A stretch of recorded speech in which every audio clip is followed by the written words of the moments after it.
Hello, my name is Brittany Dennis. I am a physical therapist and restorative exercise specialist. I'm here to help you take control of your health and bring a growth mindset to aging. And today I'd like to cover the 3 principles of a healthy movement practice.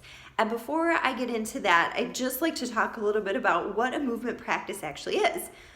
And when I say movement practice, I'm not talking about a typical fitness or exercise routine, at least in the way that you've probably been taught.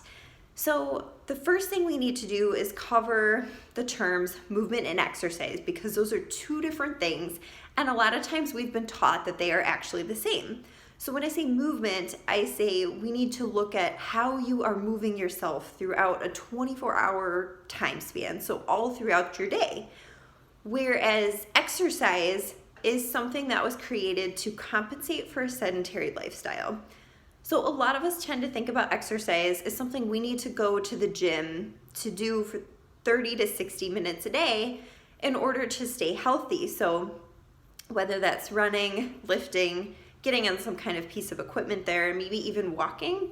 But the issue with exercise is that it's not looking at what you're doing for the other 23 hours of the day.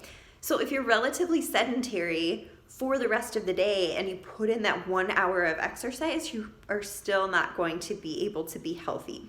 So what we need to do instead is start to adopt a movement-based lifestyle.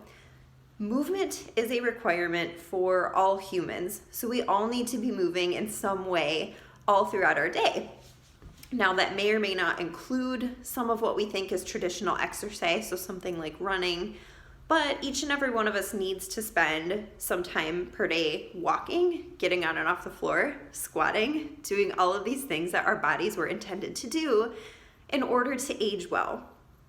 So now I'm going to get into the principles of having a movement practice, and the first one is just that movement is essential for everyone. So no matter where you are starting from, movement is important to your life. So the rest of your body is not going to function well unless you are up and moving often, changing positions, and getting a lot of variety in your movement throughout the day. So again, this doesn't have to include a formal exercise routine. This can be something as simple as swapping out some chair sitting time for sitting on the floor.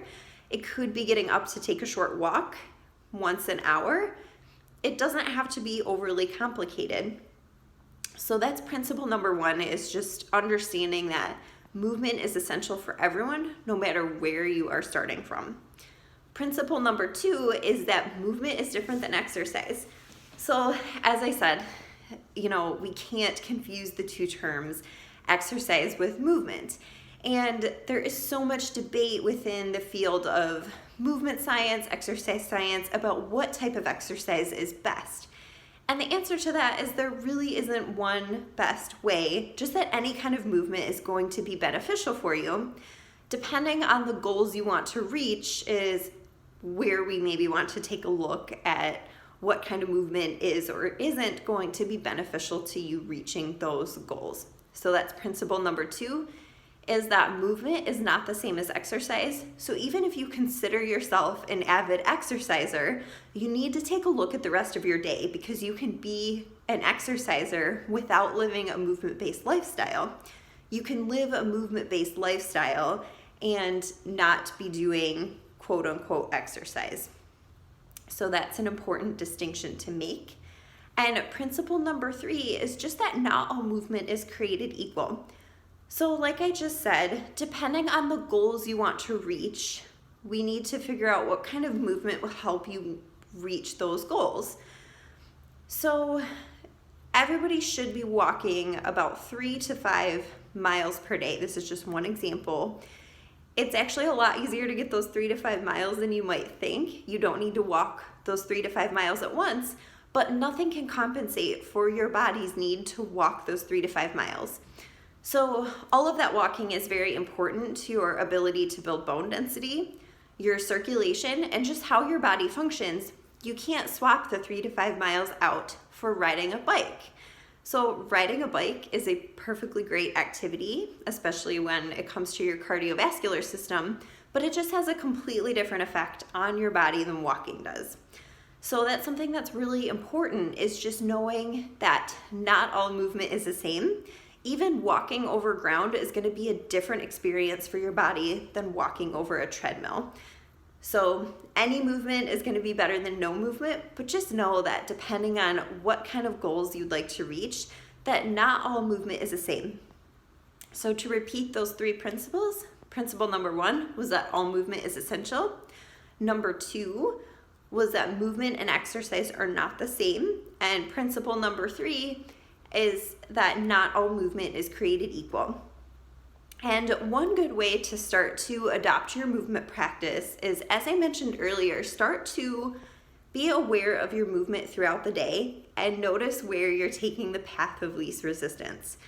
So a lot of times, if we look at the devices we use throughout the day, we tend to see where we prioritize convenience. So a lot of times we'll use a car instead of walking. Even if you survey your kitchen and look at the kitchen appliances you use, a lot of them are likely electronic, and there is a manual alternative to a lot of what we use. So again, even by using an electronic kitchen appliance, for example, we might be taking away the opportunity to gain strength while we're doing simple kitchen tasks. So adopting a movement practice does not have to be overly complicated, and this is just to give you a starting point and to help you get in the mindset of adopting a movement practice, but it's going to be vital to you meeting your long-term health goals.